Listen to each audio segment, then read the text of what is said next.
ஜப உணர்வு வேற ஆண்டவர் கொடுத்துடுறாரா? எப்போ பாரு ஜபம் ஜபம் ஜபம் ஜபம், அபிஷேகம் அபிஷேகம், அந்நிய பாஷை, வேற வழி. வாயை திறந்த வார்த்தைங்க வந்துகிட்டு தான் இருக்கும். யாரும் சொன்னாங்க ஒருத்தவங்க ஒரு முறை பேசும்போது, இப்பதான் அந்த வார்த்தை நீங்க உங்க உள்ளத்துல என்ன ஃபுல்லா நிறைஞ்சிருக்கு. என்ன நிறைஞ்சிருக்கு? நீங்க அதுலயே இருக்கீங்க. வாயை திறந்த வார்த்தைங்க வந்துகிட்டு தான் இருக்கும். அதான் ஒரு மனுஷன் எதுல நிறைஞ்சிருக்காங்களோ அதுதான் அவங்க உள்ளத்துல இருந்து. நீங்க எதுல நிறைஞ்சிருக்கீங்களோ அதான் இருக்கும். ஆக ஆண்டவர் பேசுவார். உங்களுக்கு நல்லா தெரியும் ஆவியானவர் இந்த சபையில இருக்கிறாரா என்னன்னு. இருக்காரா இல்லையா? சொல்லுங்க, இருக்காரா இல்லையா? நல்லா சும்மா விளையாட்டுத்தனமாலாம் வர முடியாது.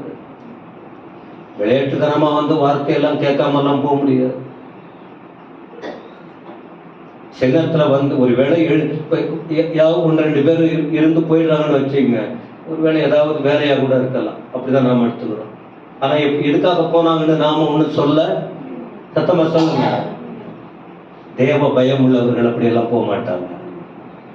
இந்த வசனத்துக்கு நடுங்குகிறவர்கள் அப்படியெல்லாம் செயல்பட மாட்டாங்க. என் வசனத்துக்கு நடுங்குகிறவர்களை நான் நோக்கி பார்ப்பன் ஆண்டவர் சொல்லி இருக்கிறார். சரி, கொஞ்ச நேரம் தான்,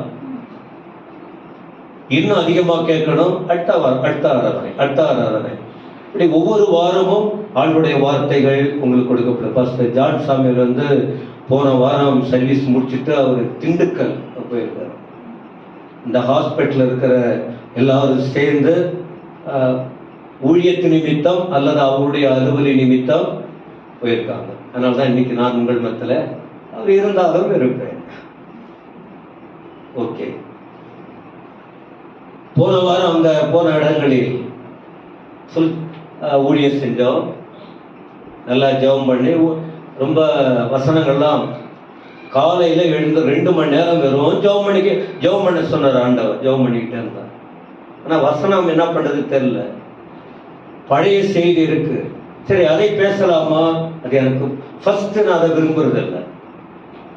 இப்ப போன வாரம் அங்க பேசின நல்ல அருமையான வார்த்தைகள், அதை இப்போ உங்களுக்கு சொல்ல ஏன் முடியாதுன்னா, இப்ப நம்ம யூடியூப்ல போடுவாங்க. அப்ப அங்க கேட்ட 2 திருச்சபை மக்கள், ஓஹோ ஐயா அங்க பேசுறதே திரும்ப அவங்க சர்ச்சில் இன்னைக்கு காலையில, அப்ப அதை அப்படியே ஒதுக்கி வச்சுட்டாங்க. அப்ப நம்ம அந்த இடத்துல நாங்க ஆண்டு விட்ட ஜெபம் பண்ணிக்கிட்டு இருக்கும்போது ஒரு வசனம் தான் இப்ப இந்த மாதத்துல உங்களுக்கு சொல்றோம் பாருங்க, மத்தேயு 6:8. அதுதான் தீம், திறவுகோல் வார்த்தை 1ஆம் தேதி சொன்னது. அப்புறம் ஆண்டவர் உணர்த்துற அந்த, அதான் நான் சொன்னேன், ஆண்டவரோடு ஆவியானவரோடு இருக்கும்போது அந்த செய்தியை கோர்வையா கர்த்தர் கொடுப்பார். அந்த அனுபவத்துல போறவங்களுக்கு தான் தெரியும், கோர்வையா தருவார். அப்புறம் மண்ணு ஸ்தோத்திரம் போட்டு எழுதி அது பேசுவார். ஒருவேளை அடுத்த வாரம் கூட பார்க்கலாம், எப்படி டைம் இருக்கு. அப்ப இன்றைக்கு என்ன பேச போறோம் அப்படின்னு சொன்னா, அதே வசனம் படிங்க, மத்தேயு 6:8. அவர்களைப் போல நீங்கள் செய்யாதிருங்கள். உங்கள் பிதாவை நோக்கி நீங்கள் வேண்டிக் கொள்வதற்கு முன்னமே உங்களுக்கு இன்னது தேவை என்று அவர் அறிந்திருக்கிறார். அப்ப இன்னைக்கு அந்த வசனத்தை வைத்து உங்களுக்கு சொல்லுகிற வார்த்தை என்னவென்றால், தேவனின் அறிதலும் மனிதனின் புரிதலும். சொல்லுங்க, தேவனின் அறிதல் மனிதனின் புரிதல். இல்ல முதல்ல அந்த ஹெட்டிங் புரிஞ்சுக்கிட்டா உங்களுக்கு அது எப்பவுமே இந்த தலைப்பு புரிஞ்சுக்கணும். அப்ப அந்த வார்த்தையை வைத்து நாம அப்படியே யோசிக்கணும். இப்ப தேவனின் அறிதல்னா என்ன? தேவன் மனுஷனை குறித்து எப்படி அறிந்து வைத்திருக்கிறார். மனிதனின் புரிதல் அப்படின்னு சொன்னா, மனுஷன் தெய்வத்தின் மேல எப்படி அறிந்து அல்லது புரிஞ்சு வச்சிருக்கிறான். அப்ப தேவனும் அறிவை கொடுக்கிறவர், அவர் அறிவாளி. அவருக்கு கற்றுக் கொடுக்கிறவர் யாருமே எல்லாம் கவனிக்கிறீங்களா இல்லையா? இங்க பைபிள் புரட்டுனா புரட்டுங்க, வேடிக்கை பார்த்துக்கிட்டு எப்படி வேணாலும் சரி, உங்க இஷ்டம். நான் இடையே பேச வேண்டாம். ஏன்னா தேவ பிரசன்னத்தை வேறு விதமா நான் நிறைய பேர் பேசுறதை பார்க்கிறேன், எனக்கு அப்படி பேச தெரியல. தேவ பிரசன்ன கர்த்தருடைய வார்த்தை அப்படியே விழணும் ஜனங்கள் மத்தியில். மனிதர்களை குறித்து ஆண்டவர் அறிந்திருக்கிறார். அவருக்கு போதிக்கத்தக்கவன் யாரும் இப்ப யாரும் அப்படின்னா நீங்க என்ன செய்யணும்? அப்படி எல்லாம் சொன்னதானே தேவனுக்கு கற்றுக் கொடுக்க, தேவனுக்கு சொல்லிக் கொடுக்கிற அளவுக்கு இந்த உலகத்துல இதுவரைக்கும் யாரு பிறந்ததும் இல்லை, இனி பிறக்க போவதும் இல்லை. ஏன்னா அவர் மட்டும்தான் தேவாதி தேவர். இதுக்கு மேலேயும் தெய்வம் இல்ல, அதற்கு கீழையும் இருக்கீங்களா சர்ச்சில்? அப்ப இதுல நீங்க ஸ்ட்ராங்கா இருக்கணும், உறுதியா. வேற சிந்தனை யாருக்கும் வர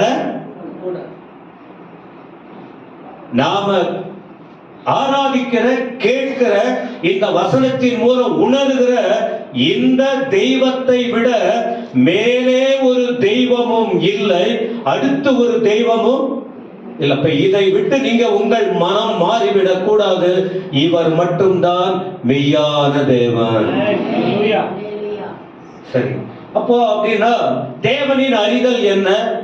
தேவனின் அறிதல் மத்திய 6:8 படிச்சிட்டோம். அவர் யார் தெரியுமா? நீங்க ஜெபம் பண்றதுக்கு முன்ன நீங்க யாரு, நீங்கள் எப்படிப்பட்டவங்க, உங்க பிரச்சனை என்ன, உங்க சூழ்நிலை என்ன, உங்களுடைய நிலைமைகள் என்ன, எல்லாத்தையும் அவர் அறிந்து உங்கள் தேவைகளை சந்திக்கிறவர். நான் ஆமென் சொல்றதுக்கு முன்ன சத்தமா சொல்லுங்களேன். ஒரு வார்த்தை சொல்லி முடிக்கும் போது சத்தமா ஆமென் சொல்லணும். அப்ப அவர் யாரு? தேவனின் அறிதல் அப்படின்னா என்ன? அப்ப அவர் யாரு? எல்லாத்தையும் அவர் பார்க்கிறார், எல்லாமே அவருக்கு தெரியும். அப்ப இந்த காலையில ஆலயத்தில் உட்கார்ந்து இருக்கிறவங்களுக்கு இத போல வார்த்தை தெளிவு இருந்தால் உங்களுக்குள்ள தேவையில்லாத குழப்பங்களுக்கு நீங்கள் இடம் கொடுக்க மாட்டீங்க, இடம் கொடுக்க கூடாது. அப்ப இவ்வளவு நாள் வந்து தேவனை படித்துக் கொண்டு வசனத்தை படித்து ஜெபித்து ஆராதித்து என் ஆண்டவர் என் தேவன், நான் தேவனுடைய பிள்ளைன்னு சொல்லிக்கிட்டு இருக்கிற நாம என்ன அர்த்தம் இருக்கு சொல்லுங்க? தேவனுடைய வார்த்தையை கேட்டும் தேவனுடைய வார்த்தையை புரிந்தும் குழப்பமா, இன்னும் குழப்பம், இன்னும் சந்தேகம் இருந்தால் அப்ப என்ன வளர்ச்சி இருக்கிறது என்பதுதான். எல்லாம் அறிந்த எல்லாம் அவருக்கு தெரியும். ஒரு 3 காரியம் மட்டும்தான் சொல்றேன் தேவனை குறித்து. மனுஷன் ஆண்டவரை எப்படி புரிஞ்சு வச்சிருக்கிறோம், நாம எப்படி புரிஞ்சு வச்சிருக்கிறோம்னு ஒரு 4 காரியம், அவ்வளவுதான். அப்போ ஒரு 3 காரியம் கொஞ்ச நேரம், ஒரு 4 காரியம். அப்ப இத மைண்ட்ல பிக்ஸ் பண்ணிக்கணும். சொல்லப்படுற அத்தனை வார்த்தை உங்க இதயத்துல எழுதிய முடியுமா என்னன்னு தெரியல. ஆனா சொல்ற வார்த்தை கவனமா கேட்டு தேவன் எப்படிப்பட்டவராய் இருக்கிறார், நாம எப்படிப்பட்ட நிலையில வாழ்ந்துகிட்டு இருக்கிறோம், வளர்ந்து கொண்டு இருக்கிறோம் என்பதை வசனத்துக்குள்ள போகும்போது கர்த்தர் வார்த்தைகளை கொடுக்கும் போது நான் இன்னும் கொஞ்சம் ஆழமா நேரத்தை பொறுத்து உங்களுக்கு நான் சொல்லி கொடுக்க ஆசைப்படுகிறேன். என்ன எல்லாம் அறிந்தவர் தான். ஆனா அவர் என்ன சொல்றார் தெரியுமா?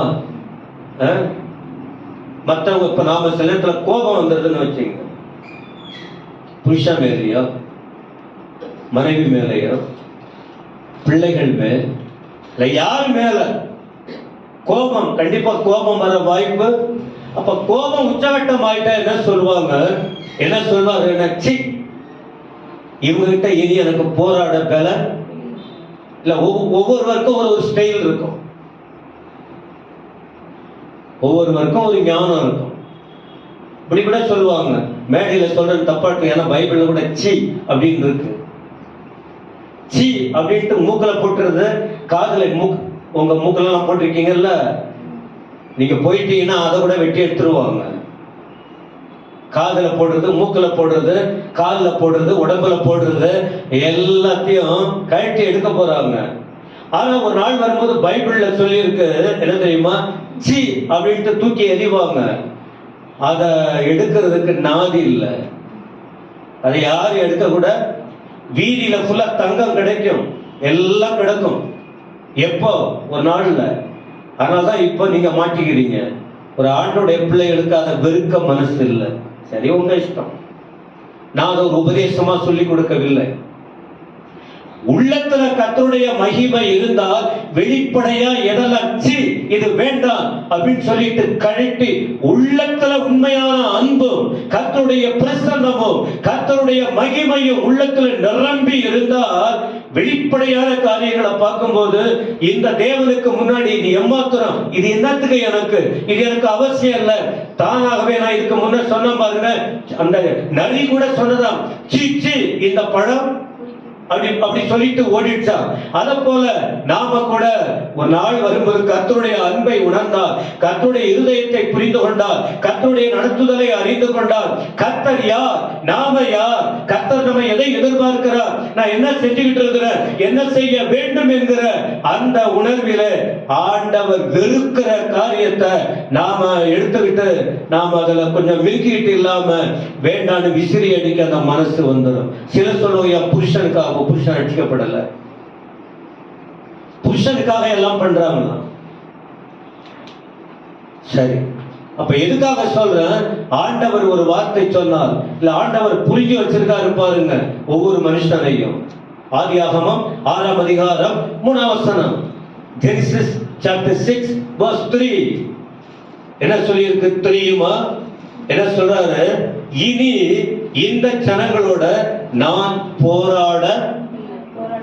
நான் இனி போராட மாட்டேன். இல்ல, தேவன் எந்த அளவுக்கு புரிஞ்சு வச்சிருக்காரு பாருங்க, தேவனின் புரிதல் அல்லது மனிதனை குறித்து தேவனின் அறிதல். தேவன் எப்படி அறிந்து வைத்திருக்கிறார்? சரி, அறிந்து வைத்திருக்கிறார், அந்த ஜனங்களை படைச்சது யாரு? அவர்தான். மனிதர்களை தேவன் தான் படைத்தார். எப்படியெல்லாம் படைத்தார், எப்படியெல்லாம் நடத்தினார், எப்படி அழகு பார்த்தார், எவ்வளவு அலங்கரித்தார், எந்த அளவுக்கு நடத்தினார் என்று தேவ ஜனங்கள் ஆதியாகமத்தில் அப்படியே ஆரம்பத்திலே படிக்கும் போது தெரியும் எவ்வளவு அழகாக அவர்களை வைக்கணும்னு நினைத்தார். ஆதாம், ஏவாள், காயின், சேத், ஏனோக்கு, அப்புறம் அப்படியே வரிசையா வந்து சந்ததி பெருகிடுச்சு. இப்ப இந்த வார்த்தை ஆண்டவர் சொல்லுகிற இதற்கும் அந்த மனுஷன் படைத்ததற்கு இடையில எவ்வளவு நாள் சொன்ன, ஒரு 100 வருட காலம் தான், 100 வருஷம். இந்த 100 வருஷத்துக்குள்ள ஆண்டவர் சொல்றாரு, இனி இவர்களோடு நாம் போராட விரும்பல. ஏன்? அவர்கள் வாழ்க்கை அவர் என்ன செஞ்சாரு அறிந்திருக்கார். என்ன? இந்த ஜனங்க வணங்கா கழுத்துள்ள ஜனங்க. எத்தனை பேருக்கு விளங்குது? என்ன சொன்னாலும் கேட்க மாட்டாங்க. இதை கேட்கும் போதே இந்த ஆண்டவர் பேசுறதை நீங்க புரிஞ்சுக்கணும். கதை கேட்டு போற போல இருக்கக்கூடாது. இப்ப இந்த வார்த்தை எளிய முறையில் கடினமா வந்தால் கூட நீங்க புரிஞ்சுக்கணும். அப்ப இப்ப இந்த ஒரு வார்த்தை வந்தது, ஆண்டவரே நீங்க நான் ஜனங்களோட போராடவில்லை, ஏன்னா இவர்கள் வணங்கா கழுத்துள்ள ஜனங்கள். அந்த வார்த்தை வந்தது, நான் எந்த இடத்துல வணங்காமனா என்ன, வணங்கா கழுத்துள்ளா என்ன சொல்லுங்க, தீமைக்கு வைராக்கியம், நல்லதை ஏற்றுக்கொள்வதில்லை, நல்லதை சொன்னா கேட்கறது இல்ல, யார் சொன்னாலும் நான் கேட்க மாட்டேன், நான் இப்படிதான் இருப்பேன். இதான் வணங்கா கழுத்து, இதான் வணங்கா கழுத்து. பல முறை நாம் ஆலயத்தில் வந்து ஆராதித்துக் கொண்டிருக்கிறோம். பல நிலைகளில் கர்த்தர் நம்மோட பேசுகிறார். ஆண்டவர் பேசுறது நல்லதுக்கா கெட்டதுக்கா? அப்ப ஆண்டவர் பேசுவது நன்மைக்கு ஏதுவாக இருக்குமானால் அவர் வாயிலிருந்து புறப்படுகிற, இப்ப ஆண்டவர் யார் மூலமா அவர் இடைப்படுகிறார்? எளிமையான வார்த்தை, கடுமையான வார்த்தையை ஆண்டவர் பேசுகிறார் என்று சொன்னா மனுஷன் மூலமா தான் பேசுகிறார். இந்த காலையில வணங்கா கழுத்துள்ளவங்க என்ன சொன்னாலும் கேட்கவே மாட்டேங்கிறாங்க, கேட்காமலே போறாங்க. இவங்ககிட்ட இனி நான் போராட போவது ரொம்ப வேதனையான வார்த்தை. இந்த காலையில அங்க உட்கார்ந்துகிட்டு நீங்க எத்தனை பேர் கவனிச்சுக்கிட்டு இருக்கீங்க? உங்களை குறித்த ஆண்டவர் என்ன அறிந்து வைத்திருக்காருன்னு யோசிக்கணும். நம்முடைய போக்கு இன்னைக்கு நிறைய பேர் நான் பேசுவது, நான் செய்வது, நான் வாழ்வது, நான் நடப்பதை கரெக்டா நீங்களே யோசிச்சுக்கிட்டு இருக்கலாம். ஆனா ஆண்டவருடைய வார்த்தை காலையில வந்து உன் கூட நான் இனி போராட முடியாது.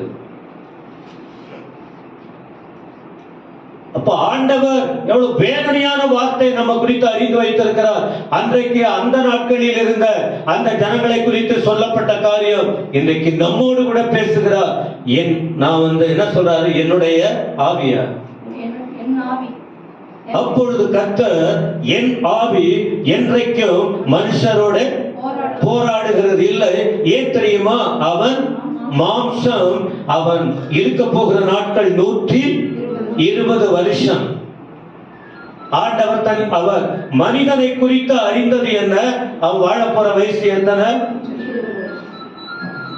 வயது அப்படிங்கிற தலைப்புல ஒரு செய்தி கொடுத்தா நான் அதுக்குள்ள போகலாம், இப்ப வேண்டாம். அப்ப தன்னுடைய வருத்தத்தை தெரிவிக்கிறார். என் ஆவி இனி அவங்க கூட எந்த அளவுக்கு அவங்க இருதயம் கர்த்தரோடு இல்லாம பாருங்க, படைத்த தேவனை எவ்வளவு வருத்தப்படுத்தி இருக்காங்க, தன்னை உருவாக்கின தேவனை எவ்வளவு விசனப்படுத்தி இருக்காங்க.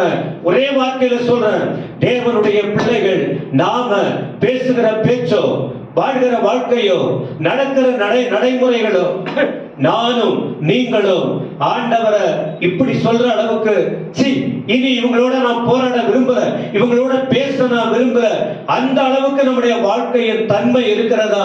இல்லாவிட்டால் இப்படிப்பட்ட வார்த்தையை படித்து இப்படிப்பட்ட வார்த்தையை கேட்கும் போது நான் நம்மையே உணர்ந்து நோவாவுக்கோ கர்த்தருடைய கண்களில் கிருபை கிடைத்ததை போல எனக்கு அந்த கிருபை கிடைத்து நானும் அந்த வேதனையான வார்த்தைக்குள்ள போக விரும்பல, நான் உமக்காக வாழ விரும்புறேன்னு சொல்லி ஒப்பு கொடுக்க போகிறோமா? தேவன் நம்ம குறித்து சொல்ற ஒரு வார்த்தை, வேதனையான வார்த்தை, இனி என் ஆவி இவங்களோட போராடுவது. நீங்க இங்கேயும் யோசிக்கணும், வீட்டுல போய் யோசிக்கணும். நம்முடைய வாழ்க்கை முறையெல்லாம் கர்த்தருக்கு முன்னால ஆசீர்வாத வார்த்தை வருவதை விட ஒரு வேதனையான வார்த்தை என்னை பற்றி அவர் சொல்றாரா என்பதை நீங்க தான் யோசிக்கணும்.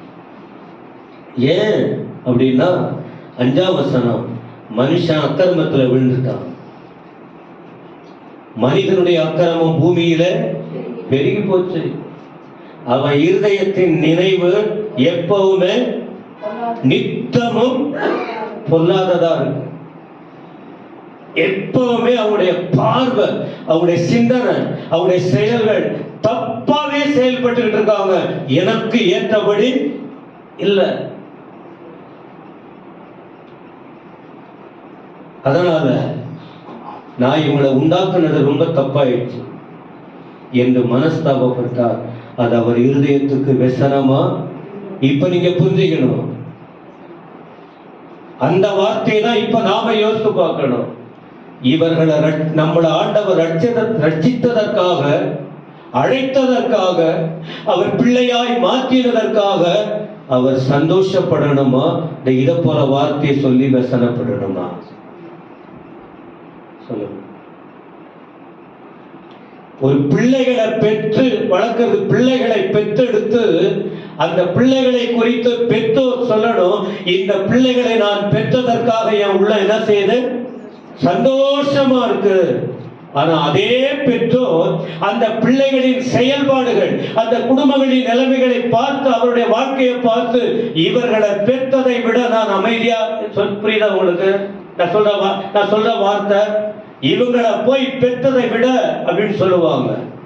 அப்போ அந்த பிள்ளைகள் என்ன இல்ல, இத போலதான்.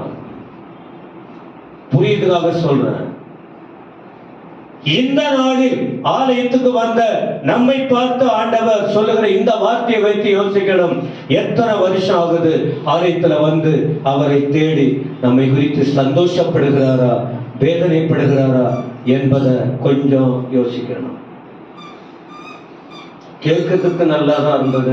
ஐயா சொன்ன வார்த்தை சொற்றொடர்கள் அருமையா தான் இருந்தது. ஓகே, ஒவ்வொருவரையும் ஆண்டவர் ஒவ்வொரு விதமா பயன்படுத்துவார். ஆனால் இன்று காலையில கர்த்தர் நம்மோட பேசும்போது, நான் என் தகப்பனுடைய இருதயத்தை, நான் இவங்களை பெற்றதுக்காக நான் व्यसனப்படுறேங்கிற அந்த வேதனையா, இவர்களை நான் ரட்சித்ததற்காக நான் எனக்கு ரட்சித்திருக்கணும் அப்படி சொல்வாரா? இல்லை, நம்மை குறித்து ஆண்டவர் சந்தோஷப்படுகிறாரா என்பதை அனைவரும் யோசிக்க வேண்டும். என்ன விஷயம்? கடவுளுக்கு விரோதமான வாழ்க்கை. அவர் சொற்படி வாழல. அதனாலதான் இந்த விஷயம். ஆண்டவர் வார்த்தையின்படி வாழ்ந்தால் அவர் சந்தோஷப்படுவார். ஏன் யோவான் சொன்னாரு, 1 யோவான் 2 யோவான் 3 யோவான்ல சொல்றாரு, என் பிள்ளைகள் சத்தியத்தில் நடக்கிறாங்க என்பதை நான் கேள்விப்படும் போது எனக்கு ரொம்ப சந்தோஷமா இருக்கு. சத்தியத்துல அப்ப இவங்க கர்த்தருடைய வார்த்தையில் நடக்காததினால் व्यसனப்படுறாங்க. தேவனுடைய அறிதல் பாருங்க, மனுஷன் இருதயத்தை புரிஞ்சு வச்சிருக்காரு. இந்த காலையில் கர்த்தருடைய சமூகத்தில் இருக்கிற தேவ ஜனமே, உங்கள் இருதயம் எதுக்குள்ள போய்கிட்டு இருக்கு? இரண்டாவது ஒரு விஷயம், தேவனின் அறிதல். அதான் கீழே நாம பார்த்துட்டோம். அது இரண்டாவது குறிப்பா எடுத்துக்கலாம். முதல் குறிப்பு, என் ஆவி இவங்களோட இனி போராடுவது இல்ல, தண்ணி தெளிச்சு விட்டுட்டேன், அவ்வளவுதான். இனி ஆனா சும்மா விட்டுற மாட்டார், அவர் இனி போராடுறதில்ல சொல்றார். இரண்டாவது விஷயம் என்ன? அவர் யார் தெரியுமா? மனஸ்தாபப்படுறவர். யாருக்கு மனஸ்தாபம் வரும்? கெட்டவங்களுக்கு மனஸ்தாபம் வராது. ஒரு நல்ல இதயம் உள்ளவர்களுக்கு என்ன வரும் தெரியுமா? மனஸ்தாபம் வரும். என்ன? ஐயோ, இந்த குடும்பம் அழிஞ்சு போகுது. கெட்ட மனம் உள்ளவங்க என்ன சொல்லுவாங்க? அவங்க பண்ணாங்க, அவங்க அதை செஞ்சாங்க, அவங்க இப்படி எல்லாம் இருந்தார்கள், அதனால இன்னைக்கு இப்படி இருக்கு. கைகுத்தி சிரிப்பாங்க, கேலி பண்ணுவாங்க, பின்னால பேசுவாங்க, பாரப்பட மாட்டாங்க. ஏன்னா நம் தேவன் நல்லவர். அவர் என்ன சொல்றாரு? மனஸ்தாபப்படுகிறார்.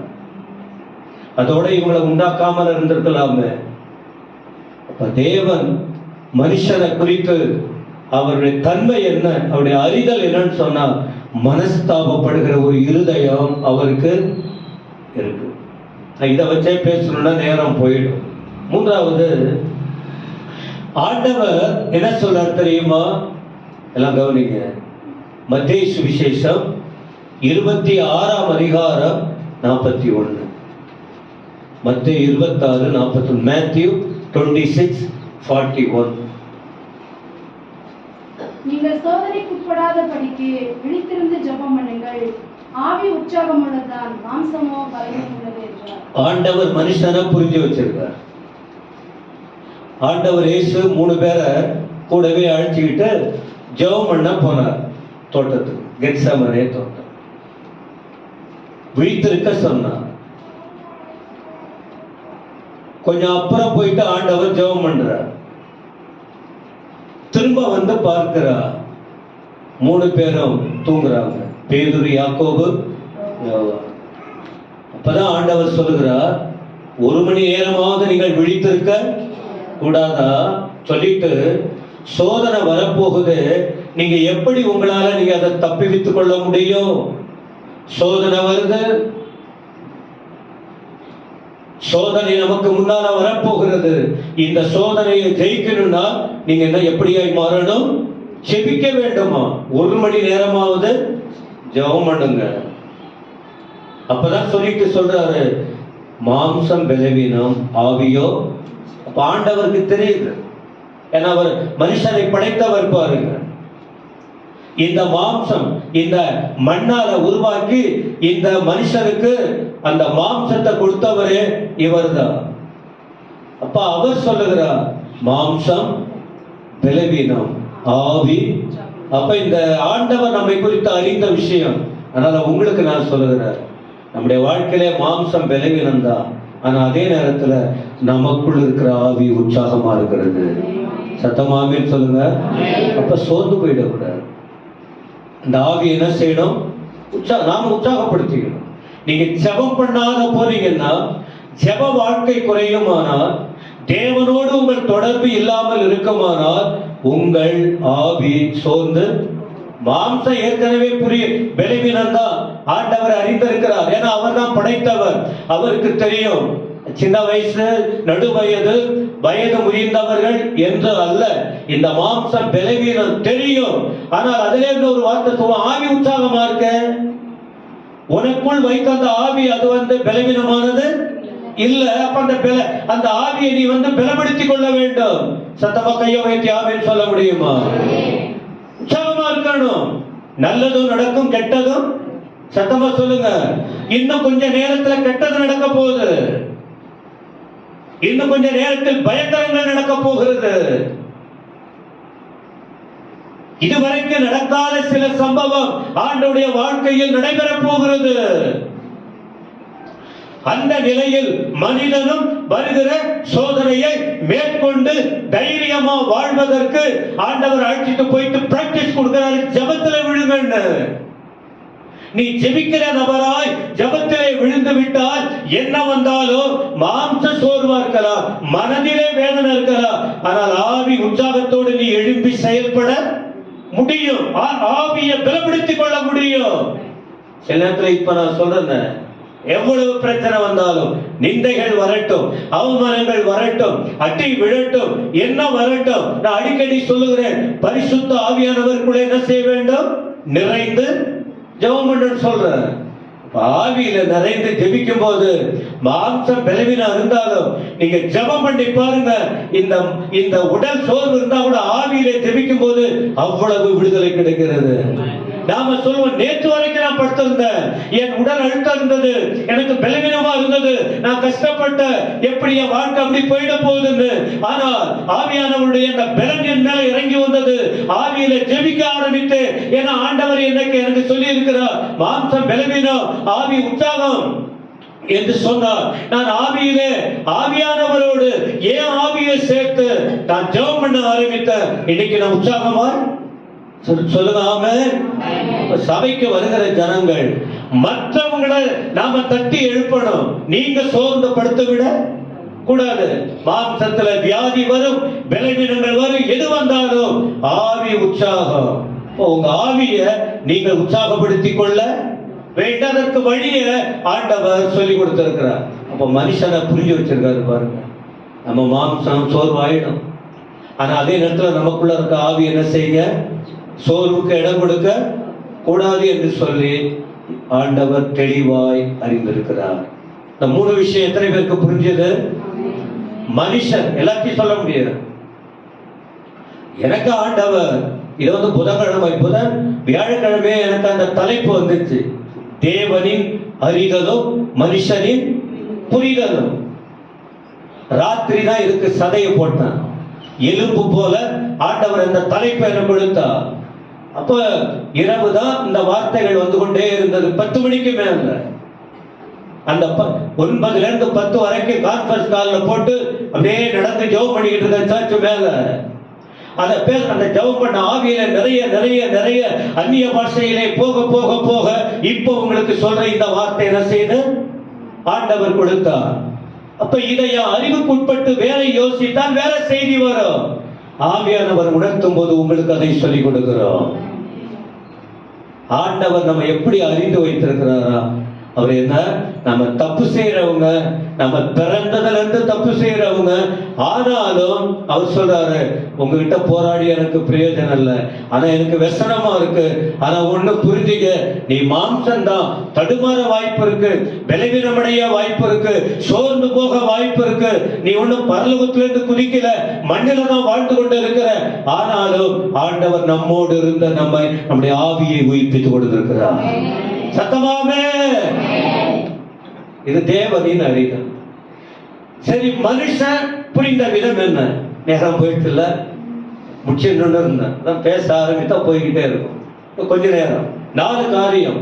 1, மனுஷன் இப்படி ஆண்டவர் அவர் நம்மை படைத்து அவருடைய ஆவியை நமக்குள்ள ஊதி அவர் நமக்கு அறிவை கொடுத்து நம்ம நடத்துறதுனால நமக்கு ஆண்டவர் என்னென்ன சொல்றாரு? மனுஷன் தேவனுக்குள்ளே தேவனுக்குள்ளே மனுஷன், மனுஷனுக்குள்ளே தேவன். அப்படி இருக்கும்போது மனுஷனுக்குள்ளே ஆண்டவர் எதை கொடுத்திருக்காருன்னா நீதியை கொடுத்திருக்கிறார். நீதி. ஒரு 4 வசனம் மட்டும் சொல்றேன். ஏசாயா 51:7. ஏசாயா 51ஆம் அதிகாரத்தில் அதில் 7ஆம் வசனம் பாருங்க. ஏசாயா எப்படி ஆண்டவரை அறிந்திருக்கிறார்? மனுஷனின் புரிதல். மனுஷன் எப்படி தேவனை புரிந்து வைத்திருக்கிறார் அப்படின்னு சொன்னால் என்ன சொல்றாரு? நீதியை அறிந்தவர்களே, என் வேதத்தை இருதயத்தில் பதித்திருக்கிற ஜனங்களே, எனக்கு செவி கொடுங்கள். மனுஷரின் நிந்தனைக்கு பயப்படாமலும் அவர்கள் தூஷணங்களால் கலங்காமலும் இருங்கள். நீங்க வீட்லயும் போயிட்டு இதை குறித்து கொண்டு தியானிங்க. ஏசாயா எப்படி ஆண்டவரை அறிந்திருக்கிறார்னா, அல்லது தேவனை புரிந்து அறிந்த தேவன் நமக்கு மனுஷன் எப்படி புரிஞ்சு வச்சிருக்கான்னா, மனுஷன் நீதியை அறிந்தவனா. நீதியை அறிந்த என்ன சொல்றாரு? ஆண்டவர் சொல்றத அவன் கேட்டிருக்கிறான். நீதியை அறிந்தவர்களே, என் வேதத்தை இருதயத்தில் பதித்திருக்கிற ஜனங்களே, எனக்கு செவி கொடுங்க. மனுஷரின் நிந்தனைக்கு பயப்படாமலும் அவர்கள் தூஷணங்களால் கலங்காமலும் இருங்கள். ஏசாயாக்குள்ள இந்த வார்த்தையை போட்டது யாரு? சத்தமா சொல்லுங்க. அப்ப தேவன் அந்த வார்த்தையை ஏசாயாக்குள்ள போட்டதுனால இப்ப ஏசாயா அதை சொல்றாரு, ஜனங்களை பார்த்து, நீதியை அறிந்தவங்க, ஆண்டவர் இப்படி நமக்கு சொல்லி கொடுத்திருக்கிறார், வேதம் நமக்குள்ள இருக்கு, இருதயத்துல இருக்கு, அதனால நீங்க எனக்கு செவி கொடுங்க. மனுஷன் நிந்தனைக்கு பயப்படாதீங்க, தூஷணங்களுக்காக என்ன செய்யாதீங்க, கலங்காதிருங்கள். இப்ப நமக்கு ஆறுதலான வார்த்தையா இல்லையா? ஆறுதலான வார்த்தையா இல்லையா? அப்ப நாம யாரு? நீதியை அறிந்தவர்கள். அப்ப நீதியுள்ள தேவன் நமக்கு அந்த நீதியை கொடுத்திருக்கிறார். நாம நீதியை அறிந்தவர்கள். அதனால கர்த்தருடைய வார்த்தைக்கு செவி கொடுக்கணும். மனுஷன் பேசுவான், நிந்தனைகள் வரும், தூஷணங்கள் வரும், மனுஷனுக்கு பிரச்சனைகள் வரும். ஆனா நாம கலங்கவோ பயப்படவோ கூடாது என்று இந்த காலையில ஆண்டவர் சொல்லி இருக்கிறார். இப்ப மனுஷன் புரிஞ்சுக்கணும், மனிதன் புரிந்து கொள்ள வேண்டும். நாம் நீதியை அறிந்து கொண்டவர்கள், நாம் எதற்கும் கலங்க கூடாது. சத்தமா சொல்லுங்க. அடிக்கடி உங்களுக்கு சொல்றேன், ஒரு சிறிய பிரச்சனை வந்தாலும், ஒரு சிறிய காரியம் வந்தாலும், நாம ஜெபிக்கிறதை விட்டுடுறோம், வசனம் படிக்கிறதை விட்டுடுறோம், ஆலயத்துக்கு வருவதை விட்டுடுறோம், ஊழியம் செய்வதை விட்டு விடுகிறோம். இனி அப்படி இராமல் நாம பயப்படாம கலங்காம வேதத்தை இருதயத்திலே பதித்து வைத்துக் கொண்டு நீதியின் வழி அறிந்ததனால ஆண்டவருக்காக தைரியமா காணப்பட வேண்டும். சத்தமாம இருப்பீங்களா? இரண்டாவது, மனுஷன் தேவனை அறிந்த விதம் பாருங்க. மனுஷன் தேவனை அறிந்த விதம். சங்கீதம் 138:8, Psalm 138:8 என்ன சொல்றாரு? கர்த்தர் எனக்காக யாவையும், சொல்லுங்க சத்தமா, கர்த்தர் எனக்காக யாவையும் செய்து. அப்ப மனுஷன் தேவனை அறிந்த விதம் என்ன? கர்த்தர் எல்லாத்தையும் செய்வார். A to Z. தேவனை அறிந்து தேவனுக்கு ஒப்பு கொடுத்து கலங்காம பயப்படாம தேவனுக்கு செவி கொடுத்து அவர் வழியில சர்ச்சுக்கு வர ஒவ்வொருவரும் உறுதியாய் நின்றால் அவர்கள் என்ன சொல்ல முடியும்னா, என் தேவன் எனக்கு எல்லாத்தையும் கொடுப்பார். அப்ப என்ன பண்ண போறோம்?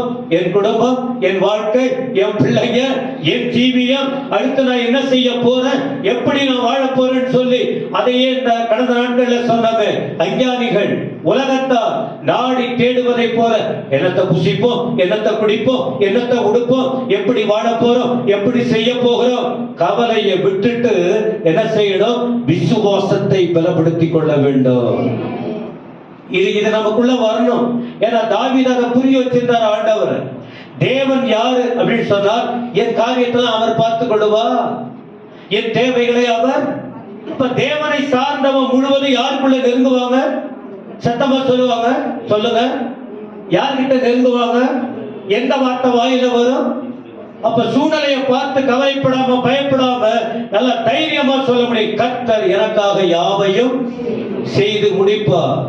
மட்டுமல்ல, ஏன் அந்த விசுவாச அறிக்கை வந்ததுன்னா 139 சங்கீதம் வசனம் 4, 139 சங்கீதத்தின் 4ஆம் வசனம் பாருங்க. என் நாவில் சொல் பிறவாததற்கு முன்னமே இதோ கர்த்தாவே அதை எல்லாம் நீர் என்ன செய்றீங்க? கையை தட்டி கர்த்தருக்கு நன்றி சொல்லுங்க. எல்லாத்தையும் அறிந்த தேவன். மத்தேயு 6:8 தான படிச்சோம். மத்தேயு 6:8 தான படிச்சோம். நான் வேண்டுறதுக்கு முன்னாடியே அவர் எல்லாத்தையும் அறிந்திருக்கிறார். அதனால நான் அவர்கிட்ட வேண்டுறேன். அப்ப எந்த ஒரு காரியத்தை யார்கிட்ட சொல்லணும்? வயதன் சொல்லுங்கம்மா, எல்லாரும் சொல்லுங்க. உங்கள் தேவை, உங்க பலன், உங்க பலவீனம், உங்களுடைய பிரச்சனைகள், நீங்க கடந்து போகிற பாதை, உங்களுடைய வாழ்க்கையின் சகல காரியத்தையும் யார்கிட்ட சொல்லணும்? சொல்லுங்க. யார்கிட்ட சொல்லணும்? ஆண்டவர்கிட்ட. ஏன் தெரியுமா? நீ உன் வாயில வார்த்தை வர்றதுக்கு முன்ன எல்லாவற்றையும் அவர் சகலவற்றையும் அறிந்த தேவன். இது முதல் காரியம். ஒண்ணு, நீதியை அறிந்தவர்கள் அவங்க முதல்ல அவங்களுக்குள்ள என்ன செய்யணும்? விசுவாச அறிக்கை. இரண்டாவது என்ன சொன்னா, முழுமையும் கர்த்தரையே நம்பி வாழணும். கர்த்தர் மேல நம்பிக்கை வைக்கணும். இந்த வசனங்கள் படிங்க. 39ஆம் சங்கீதம் 39 5 6 7 சீக்கிரம். முற்புறத்திலும் பிற்புறத்திலும் நீர் என்னை நெருக்கி உமது கரத்தை என் மேல் வைக்கிறீர். இந்த அறிவு எனக்கு மிகுந்த ஆச்சரியமும் எனக்கு எட்டாத உயரமுமாய் இருக்கிறது. கவனிங்க. சங்கீதம் 39 5ஆம் வசனம். இதோ என் இல்ல, நானே சொல்லிடுறேன். அது என்ன சொல்றாரு? இதோ என் நாட்களை 4 விரற்கடை அளவாக்கினே, என் ஆயுசு உமது பார்வைக்கு இல்லாதது போல இருக்கு. எந்த மனுஷனும் மாயையே என்பது இல்ல. மனுஷனின் புரிதல் பாருங்க. ஆண்டவர் எப்படி புரிஞ்சு வச்சிருக்காரு? மனுஷ மாயை. எந்த மனுஷனை நம்பியும் பிரயோஜனம் இல்ல. அதை என்ன சொல்றாரு? வேஷமாகவே மனுஷன் சொல்ல. பைபிள் பாத்தீங்களா? வேஷமாகவே மனுஷன் திரிகிறான், விருதாவாகவே சஞ்சலப்படுகிறான், ஆஸ்தியை சேர்க்கிறான். யார் அதை வாரிக்கிட்டு போவான்னு மனுஷன் புரிஞ்சு வச்சிருக்காரு. மனிதனுக்கு அந்த புரிதல். நீ என்ன பண்ணாலும் வேஷம், மாயை. அதனால்தான் மற்றதை நினைத்து நீங்கள் வருத்தப்பட வேண்டிய அவசியம். உங்களை குறித்து கர்த்தரை சார்ந்து நம்பிக்கையோடு இருக்கணும். என்ன சொல்றாரு? வேஷமாகவே மனுஷன் தெரிகிறான், விருதாவாகவே சஞ்சலப்பட்டுக்கிட்டு இருக்கிறான். ஆஸ்தி வேணும் வேணும் வேணும் வேணும், ஆஸ்தியை சேர்க்கிறான். கடைசியில யார் அதை வாரிக்கிட்டு போவான்னு அறியான். ஒண்ணுமே தெரியாது. 7ஆம் வசனம். இப்போதும் ஆண்டவரே, நான் எதற்கு எதிர்பார்த்திருக்கிறேன், நீரே என். சத்தமா சொல்லுங்க. அப்போ ஒரு மனுஷனுடைய நிலை, நீங்க என்ன இந்த உலகத்துக்காக ஓடி அலைந்து தேடி திரிந்து என்ன பண்ணாலும் ஒன்னும் உனக்காக உங்களோடு இருக்க போவது. ஆனா யார் மேல நம்பிக்கை வைக்கணும்? சத்தமா சொல்லுங்க. இல்ல புரியுதா புரியலையா? யார் மேல நம்பிக்கை வைக்கணும்? யார் மேல நம்பிக்கை வைக்கணும்? ஏன் நம்பிக்கை வைக்கணும்னு சொன்னால், ஆண்டவர் மேல நம்பிக்கை வைக்கிறவங்க தான். மூன்றாவது விஷயம் என்ன தெரியுமா? என்ன பிரச்சனை வந்தாலும், என்ன ஆண்டவர் சொன்னாலும் ஆண்டவரை விட்டு விலகி போக மாட்டார்கள். அப்ப அந்த புரிதல் வந்து போச்சு இல்ல. நான் சேர்க்கிறது ஒண்ணு இல்ல, நான் கட்டுற வீடு நிலைக்க போகிறது இல்ல, நான் பார்க்கிற அழகு ஒண்ணு என்னோட வரப்போகிறது இல்ல. நான் தெய்வத்தை விட்டுட்டு மத்ததை நினைச்ச நான் முயற்சி பண்ண பார்க்கிறேன். ஆனா மனுஷன் வேஷமாகவே தெரிந்துகிட்டு இருக்கிறான். ஒன்னும் என் கூட வரப்போறது இல்ல. நீங்க தான் என் நம்பிக்கை அப்படின்னு நம்பிக்கையோடு இருக்கிறவர் என்ன சொல்லுவா அப்படின்னு சொன்னால் என்ன சொல்லுவாங்க? ஆண்டவரை விட்டு விலகாம தேவனுக்கு தன்னை ஒப்பு கொடுப்பாங்க. பேதுரு என்ன அறிக்கை பண்றாரு பாருங்க. யோவான் 6. நேரம் இல்லாதனால ஸ்பீடா போறேன். யோவான் 6 68 69. ஆண்டவர் இப்ப நான் உங்களுக்கு சொல்லிக் கொடுக்கிறது இத போல வார்த்தையை சொன்னார். இன்னைக்கு நான் உங்களுக்கு சொல்றது போல ஆண்டவர் வார்த்தைகளை சொன்னார். அதை சொல்லும் போது கூட இருந்த அநேக விசுவாசிங்க சீஷர்கள் என்ன செஞ்சாங்க? இந்த ஆண்டவர் சொல்ற வார்த்தையை நாம கேட்க. அப்ப ஒரு கூட்டம் கர்த்தரை எப்படி புரிஞ்சு வச்சிருக்காங்க பாருங்க. அவர் சொல்ற வார்த்தை கேட்க மனசு இல்ல. ஆலயத்துக்கு வர்றவங்க ஆண்டவர் எவ்வளவு வார்த்தை சொன்னாலும் கேட்க மனசு இல்லாத இருக்காங்க. ஆனா ஒரு கூட்டம் பாருங்க என்ன சொல்றாங்க, சீமோன் பேதுரு அவருக்கு பிரதித்திரமாக, ஆண்டவரே யாரிடத்தில் 67 நீங்களும் போய்விட மனசா?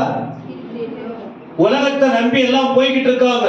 இதை செய், இதை செய்யாத, இப்படி வாழணும், இப்படி வாழக்கூடாதுன்னு ஆண்டவர் சொல்லி கொடுத்தார். இதை ஏற்றுக்கொள்ள அவங்களுக்கு மனசு இல்ல, அதை ஏற்றுக்கொள்ள மனசு இல்ல. சரி, ஆண்டவர் போராடலையா? ஆவி இனி இவர்களோட போராடுவது என்ன சொன்னாலும் இவங்க கேட்க மாட்டாங்க, அப்படிதான் போவாங்க. ஏன்னா அவங்க புரிதல் அப்படி ஆயிடுச்சு. ஆனா 12 பேரை பார்த்து சொல்றாரு, அவங்க தான் ஏன் கூட வளரல, நான் சொன்னதை கேட்டு சீசர்களா மாறினாங்க. ஆனா இப்ப பிரச்சனை வரும்போது உலகத்தை கண்டு ஓடுறாங்க. ஆனா 12 பேர் என் சமூகத்தில் நீங்க என்ன பண்ணீங்க? என்னால் வளர்க்கப்பட்டவங்க, என்னால் கற்றுக் கொடுக்கப்பட்டவங்க, என்னால் போஷிக்கப்பட்டவங்க, என்னோட நடந்தவங்க, என்னோடு வாழ்ந்தவங்க. ஆனா இப்போ உங்களை பார்த்து கேட்கிற, நீங்களும் போய்விட மனசா? உலகத்தின் பக்கம் அவங்க போயிடுறாங்க. ஆனா என் பிரசன்னத்துல இருந்த நீ கூட போறியா? பிறந்ததிலிருந்து நான் கிறிஸ்தவன் சொல்வதல்ல, நான் ஆண்டவரோடு கிறிஸ்துவோடு இருந்தவர்கள் எவ்வளவு வைராக்கியமா இருக்கிறோம். அப்ப வைராக்கியமா இருந்தவன் ஒருத்தவன் சொல்றான், கர்த்தரோடு நம்பிக்கை வைத்தவர் என்ன சொல்றான் பாருங்க, ஆண்டவரே யாரிடத்தில் நித்திய ஜீவ வசனங்கள் உம்மிடத்தில், நீங்க தான் தெய்வம், நீங்க தான் கிறிஸ்து. தாவீது சொன்னது போல நீங்க தான் என் நம்பிக்கை. தாவீது சொன்னா நீ தான் என்னுடைய நம்பிக்கை, நாங்க உங்க மேல விசுவாசமா இருக்கிறோம். ஆனா இந்த ஒரு கூட்டம் விலகி போகுது. இவங்க ஆழமா கர்த்தரோட இல்லாதவங்க. ஆனா கர்த்தரோடு இருந்தவங்க பலவீனமா, மாம்சம் பலவீனமா இருந்தாலும் ஆவி உற்சாகமா இருக்கு. இந்த ஆவியின் உற்சாகமான பேதுரு ஒரு வார்த்தை சொல்லுகிறார், யாருகிட்ட நான் போக முடியும்? எல்லாமே உங்ககிட்ட தான் இருக்கு. உங்களை பார்த்து சொல்றேன், எல்லா சூழ்நிலையும் எப்படி இருக்கும்? கோயிலுக்கு வரும்போது மட்டும் கிறிஸ்து இல்ல, கடைசி மூச்சு வரைக்கும் கர்த்தருக்காக வாழணும். சொல்லுங்க ஆமென். இந்த சபை அல்லது மனுஷன் அல்லது பிள்ளை அல்லது பெற்றோர் அவங்கள பார்த்து வஞ்சிக்கப்படாதிருங்க. கர்த்தருக்காக வாழணும். அழியாத வாழ்க்கை. 2 இடம் அழியாதது, வேதனையான இடமும் அழியாதது. எது? நரகம். தேவனை பின்பற்றாம தேவனை விட்டு விலகி போனால் அல்லது நீங்க கர்த்தரை விட்டு விலகி வாழ்ந்தால் அந்த வேதனையான நரகத்துக்கு போகணும். அங்க போகணுமா? இல்லாவிட்டால் நித்திய ஜீவ வசனங்கள் உம்மிடத்தில், உம்மை நாங்கள் விட்டு போக மாட்டோம், உம்மோடு வாழுவோம், உமக்காக வாழுவோம்னு ஒப்பு கொடுப்போமா? பேதுரு அறிக்கை பாருங்க. ஏன் தெரியுமா? கடைசியா ஒரு வார்த்தை, 1 தெசலோனிக்கேயர் 5ஆம் அதிகாரம் 2 முதல் 6.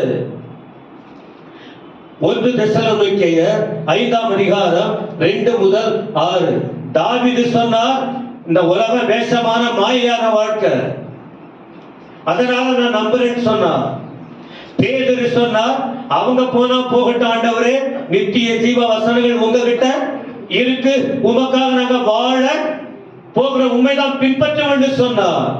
ஆனால் பவுல் என்ன சொல்றாரு பாருங்க, ஆண்டவர் வருக சீக்கிரம். 5ஆம் அதிகாரத்தின் 2ஆம் வசனம், இரவிலே திருடன் வருகிற விதமாய் கர்த்தருடைய நாள் வரும் என்று நீங்கள் நன்றாய். பவுலின் புரிதல் பாருங்க, கர்த்தர் சீக்கிரம் வரப்போகிறார்.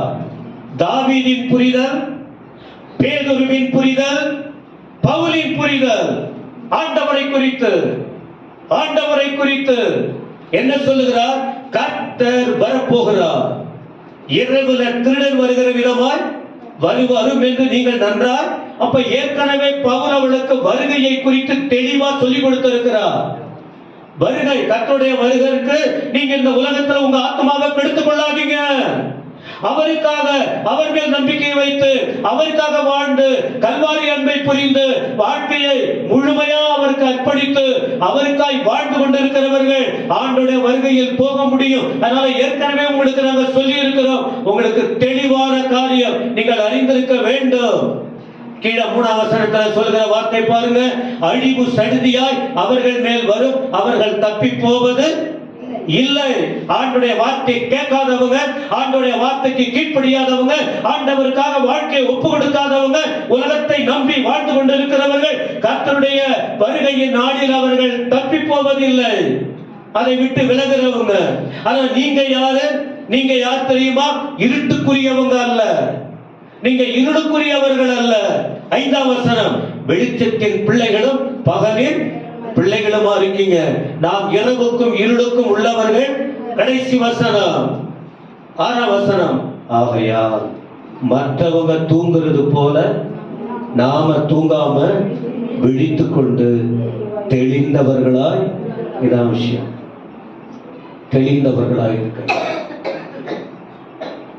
அன்னைக்கு ஆண்டவர் அந்த மாம்சம் விளைவினும் ஆவி உற்சாகம்னு சொன்னார். அங்க தூங்குறதுல ஒருத்தவன், ஆண்டவரே எங்க நாங்க போறோம், உங்களோட தான் நான் வரணும்னு சொன்னார். யார் அவரு? பேதுரு. கெத்செமனே தோட்டத்துல தூங்கினார். ஆனா இந்த இடத்துல கேள்வி கேட்ட போது, ஆண்டவர் நீங்க தான் தேவன், நாங்க உண்மை விட மாட்டோம், நித்திய ஜீவன் அங்க நான் அந்த இடத்துக்கு வரணும்னு சொன்னார். ஆனா இந்த இடத்துல பவுல் விளக்கி கொடுக்கிறார், நீங்க தேவனுடைய பிள்ளைங்க, அதனால தூங்குறது போதும், தூங்காம விழித்துக் கொண்டு தெளிந்தவர்களா இருக்க கடவும். தேவனை குறித்து புரிந்து கொள்ள வேண்டும். எழுந்திருப்போம். அப்படியே எல்லாரும் பைபிளை பக்கத்துல வச்சுட்டு உடனே எழுந்து நில்லுங்க.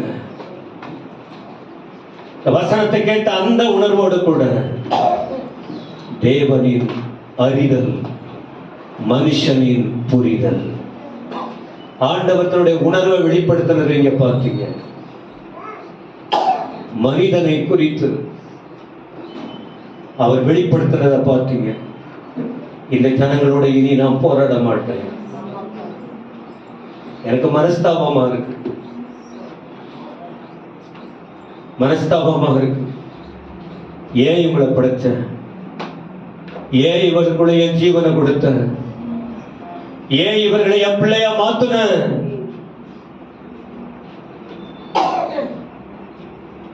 ஆனா அந்த ஆண்டவர் தான் சொன்னார், என்ன பண்றது, மாம்சம் பலவீனம் தான், தடுமாறக்கூடியது தான். ஆனா ஆவியில விழிப்பாருங்க. மாம்சம் பலவீனம் தடுமாறக்கூடியது எனக்கு தெரியும், அது எனக்கு தெரியும். உங்க மாம்சம் பலவீனம், தடுமாறுறீங்க, பலவீனமாகறீங்க, தேவையில்லாத பேசுறீங்க, போராட்டத்துக்குள்ள போறீங்க, எனக்கு எல்லாம் தெரியுது. ஆனா ஆவியில உற்சாகமா இருங்க. அதே நேரத்தில் ஆண்டவர் நமக்கு அநீதியுள்ள உலகத்தில் நீதியை கற்றுக் கொடுத்திருக்கிறார்.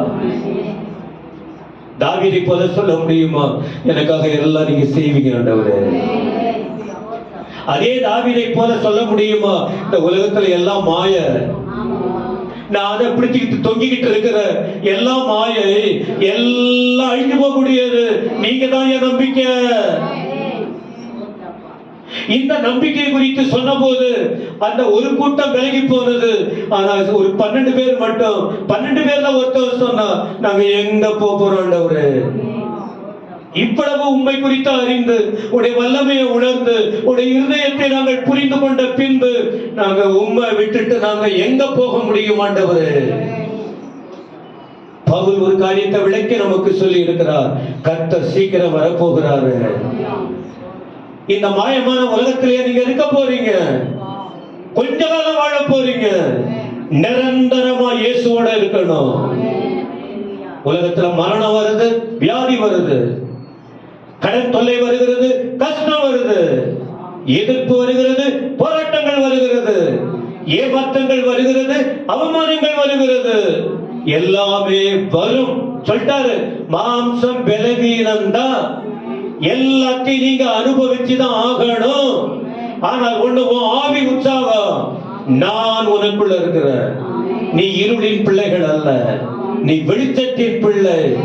அதனால விழிப்பா இருந்து வருகையில் காணப்பட ஜாக்கிரதையா இருங்க ஆண்டவர் சொல்லி இருக்கிறார். அப்ப தேவனை குறித்து அறிந்தோம், மனிதன் கர்த்தரை அறிந்த விதம். இந்த காலையில் நாம இந்த வசனத்தின் மூலம் தேவனை என்ன புரிஞ்சு வச்சிருக்கிறோம், யாருக்காக வாழ போறீங்க, யாருக்காக வாழ போறீங்க? உங்க ஆத்மாவை கெடுத்துக்க போறீங்களா? சூழ்நிலையை கண்டு விலகி ஓட போறீங்களா? ஆண்டவருடைய வசனம் தெளிவா என்ன வந்தாலும் சரி, பக்தர்கள் அறிக்கை இடுறாங்களே, கொஞ்ச காலம் இந்த உலகத்துல வாழ போறீங்க. யாருக்காக வாழ போறீங்க? சீக்கிரம் வரப்போகிற ஆண்டவர் தான் உங்களை அழைச்சிட்டு போறாரு. அங்க போகணுங்கிற அந்த எண்ணம் இருக்கா? அப்படிப்பட்ட உணர்வு உள்ளவங்க நான் இதை உணர்றேன். நூற்றுக்கணக்கான பிரசங்கத்தை கேட்டுட்டேன், ஆனா இன்னும் என் இருதயத்தை கல்லாதான் வச்சுக்கிட்டு இருக்கிறேன்.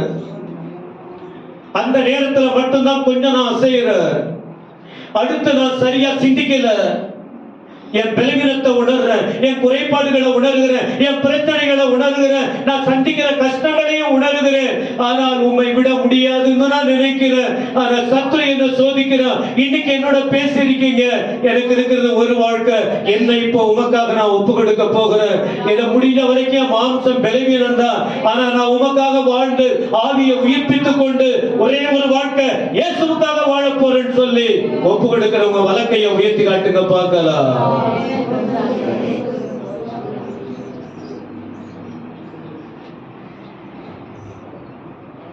என் வாழ்விலே நீ பாராட்டின தயவுக்கெல்லாம் நான் பாத்திரன் அல்ல. இதுவரையில் நீ தாங்கினதற்கு எவ்வளவும் நான் தகுதியும் இல்லை.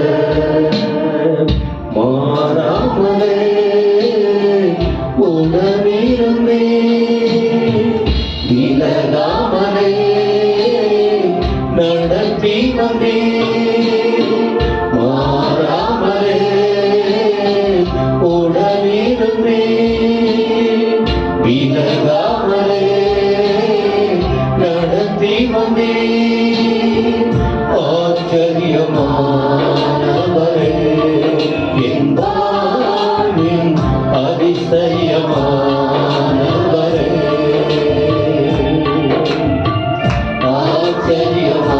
ஆச்சரியமானவரே, என் வாழ்வின் அதிசயமானவரே.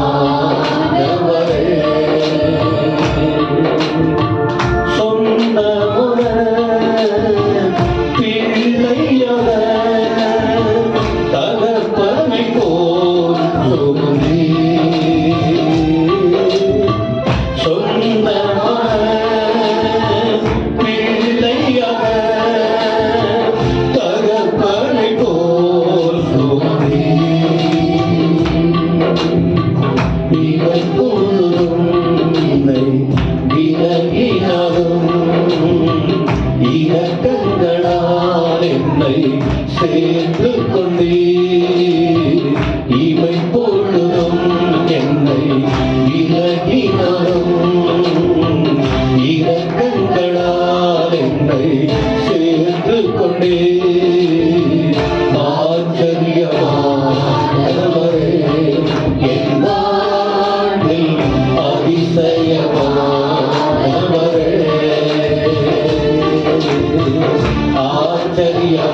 ஆச்சரியமானவரே, என் வாழ்வில் அதிசயமானவரே.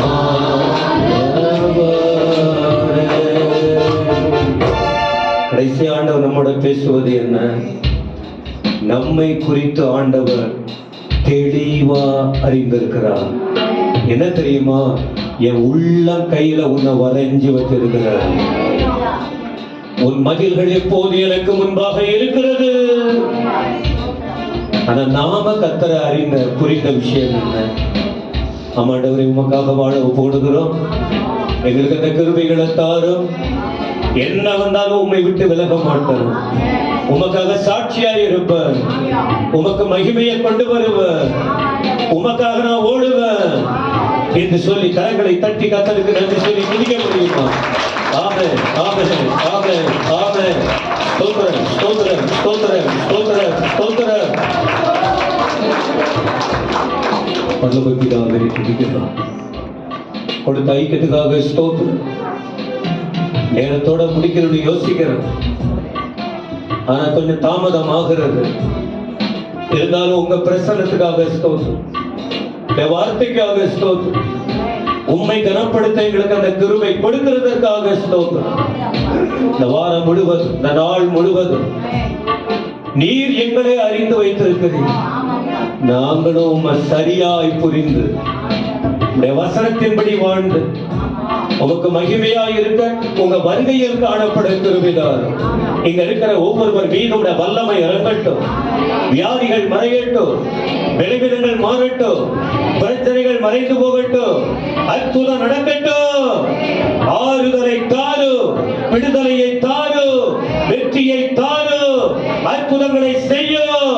ஜனங்கள் உமக்காக வாழட்டும். அடுத்துள்ள ஆராதனைகளை பொறுப்படும்.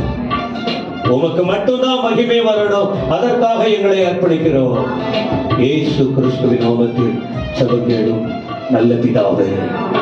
நம்முடைய கர்த்தராக இருக்கிற இயேசு கிறிஸ்துவின் கிருபை, பிதாவாகிய தேவனுடைய அன்பு, தூயாவியனுடைய ஆசீர்வாதம் நம் அனைவரோடும் கர்த்தர் இயேசு வருகிற வரைக்கும் நிலைத்திருப்பதாக. என் ஆத்துமாவே கர்த்தர் இயேசு, முழு உலகமே பரிசுத்த நாமத்தை, என் ஆத்துமாவே கர்த்தரை ஸ்தோத்திரம், அவர் செய்த சகல உபகாரங்களை மறவாதே. ஆமென். கர்த்தர் உங்களை ஆசீர்வதிப்பார். அடுத்த ஆராதனை உடனே தொடங்க போகிறோம்.